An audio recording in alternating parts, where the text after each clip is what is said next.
My daughter's attorney says I cannot give you any information on the child.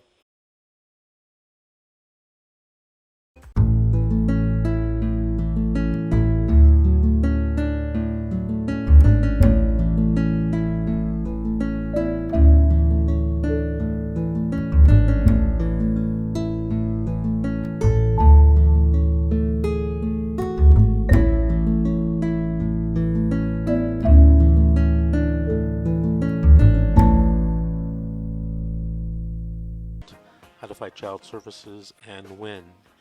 Erin, are you ready? Take another call? Yes, let's talk to Daniel from Virginia. Daniel, do you have a story to tell or a question to ask? I got a little of both. Okay, I know my wife Elizabeth called in there a few weeks ago, and I just wanted to update you what's been going on with her case. CPS illegally took her child.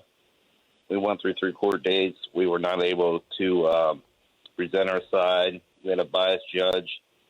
They admitted the last court date that, CPS admitted that they legally took her child. And the biased judge said that CPS is always right. And then, and all our attorneys will not work with us whatsoever. My daughter's attorney says I cannot give you any information on the child. Now, they actually drew up a preliminary child protective order. It wasn't for the child or for us. It was to protect the CPS that actually, she lied on her oath.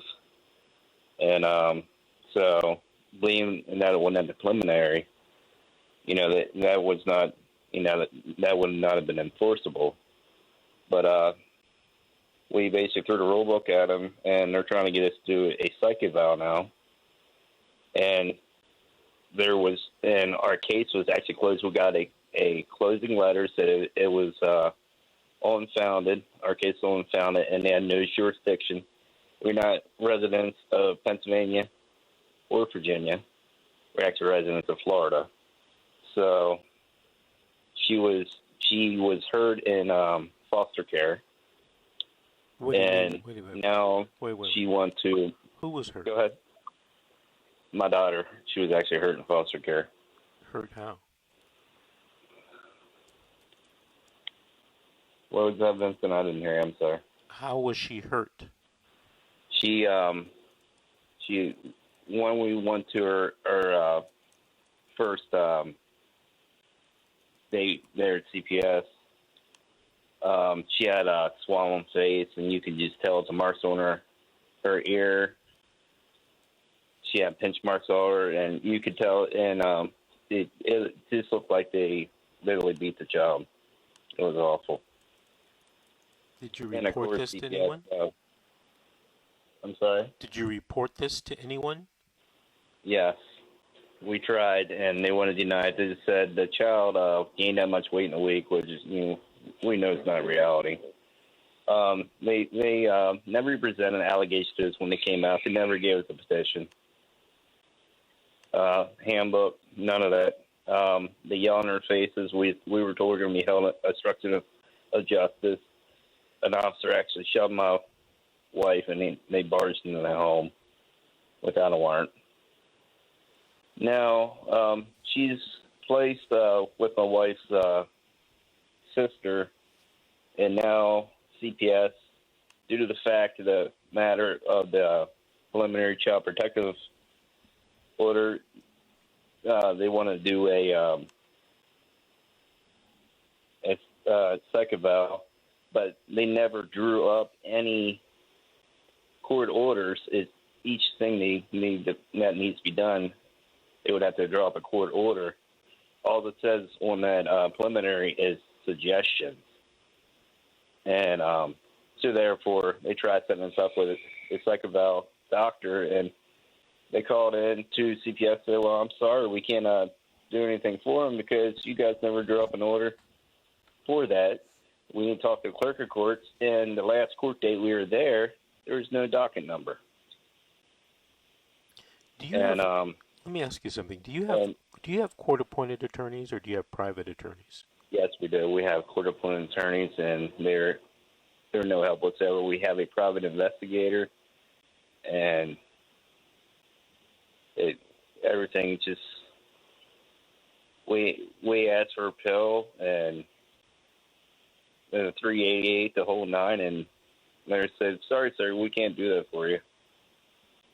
So now they're trying to say, "Well, you can do a split custody with my wife's sister," but our only worry to that is, and they said they'll be out of the picture, and then that would take care of the last court date and the psych eval. But our only worry is, will they come back into the picture? Oh, that's a $64 question. I can't answer that, and neither can you. Yeah. Right? You might consider, just getting a consultation in your area with an attorney, a private attorney, who, kind of specialized or who is experienced in these types of cases. Sometimes you can get that for free. Sometimes you might have to pay $50 or $100 Yeah. or something like that. Yeah. But I would strongly suggest that you and your wife do that.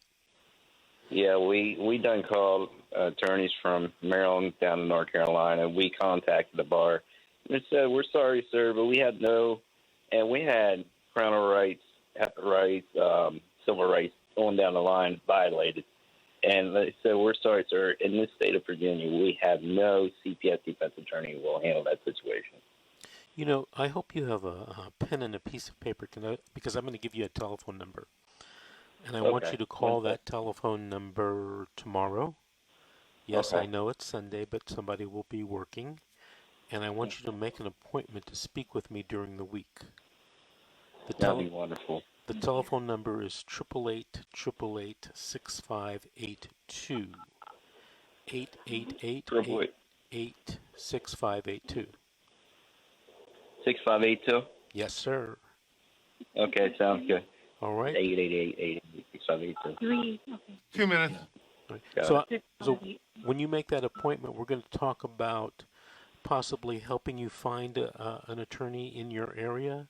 Number 2, we're going to be talking about possible strategies you might want to implement, and number 3, we're going to be talking about possible civil rights cases, because some of the things that you've said are, kind of astounding. It's hard for me to believe that CPS would go into a courtroom and say on the record that they illegally took your child.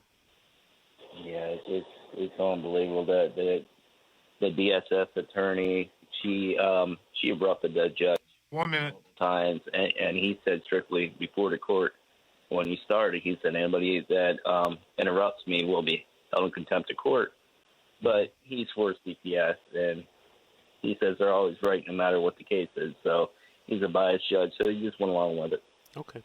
Hey, listen, I want to thank you for calling and thank you for listening to our show. Please call in 3 or 4 weeks and give us an update, would you please? All right. This is The Secret, How to Fight Child Protective Services and Win. We'll be back after these messages with more calls, more stories, and more questions.